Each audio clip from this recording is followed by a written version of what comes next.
వంటలకు ఇంతకంటే స్వచ్ఛమైన గానుగ నూనె మరెక్కడా దొరకదు. SRV naturals. ఆర్డర్స్ కై స్క్రీన్ పై నెంబర్ కి కాల్ చేయండి. సంచలన డైరెక్టర్ రామ్ గోపాల్ వర్మకు సినిమాల కంటే రాజకీయాలపై ఇంట్రెస్ట్ ఎక్కువగా ఉంటుందని తెలిసిందే. అందుకే రాజకీయ నాయకులు, సెలబ్రిటీలపై వర్మ కామెంట్లు చేస్తూ వార్తల్లో నిలుస్తూ ఉంటారు. రీసెంట్ గా ఆర్జీవీ ఎక్స్ లో ఓ ట్వీట్ చేశాడు. నా ప్రియమైన స్నేహితుడు fire cracker Telangana CM Revanth రెడ్డిని కలిశాను అంటూ సీఎం రేవంత్ రెడ్డితో కలిసి దిగిన ఫోటోను పోస్టు చేశాడు. ఈ పోస్టుకు నెటిజన్లు కామెంట్లపై కామెంట్లు చేస్తున్నారు.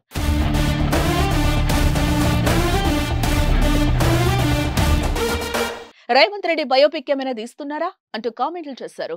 శుక్రవారం దర్శకులు రామ్ గోపాల్ వర్మ, అనిల్ రావిపూడి, హరీష్ శంకర్ సీఎం రేవంత్ రెడ్డిని కలిశారు. మే 19న నిర్వహించబోతున్న డైరెక్టర్స్ డే కు రావాల్సిందిగా ముఖ్యమంత్రిని కోరారు. రామ్ గోపాల్ వర్మ ఏపీలో వైసీపీకి మద్దతుగా వ్యూహం, శబదం సినిమాలు తీసిన సంగతి మనకు తెలిసిందే.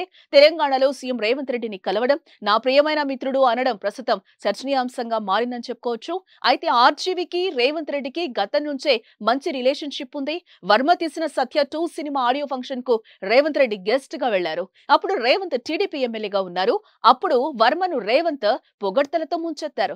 శివ, సత్య, రంగీలా, రక్త చరిత్ర వంటి సినిమాలు తీయాలన్నా, రాత్రి, బూత్ వంటి హర్రర్ సినిమాలు తీయాలన్నా రామ్ గోపాల్ వర్మతోనే సాధ్యమని ప్రశంసించారు రేవంత్. అయితే ఇప్పుడు వర్మ వెళ్లి రేవంత్ ను ఆహ్వానించడం చర్చనీయాంశంగా మారింది. సాధారణంగా రామ్ గోపాల్ వర్మ ఇలాంటి కార్యక్రమాలకు దూరంగా ఉంటారు. టాలీవుడ్ ఇండస్ట్రీ నిర్వహించే ఏ కార్యక్రమాలకు సరిగా హాజరు కారు. అలాంటిది సాటి దర్శకులతో కలిసి రేవంత్ రెడ్డి ఇంటికి వెళ్లి ఆహ్వానించడం ఏంటా అని కొందరు తలలు పట్టుకుంటున్నారట. చూద్దాం వర్మ నెక్స్ట్ ప్లాన్ ఏమై ఉంటుందో.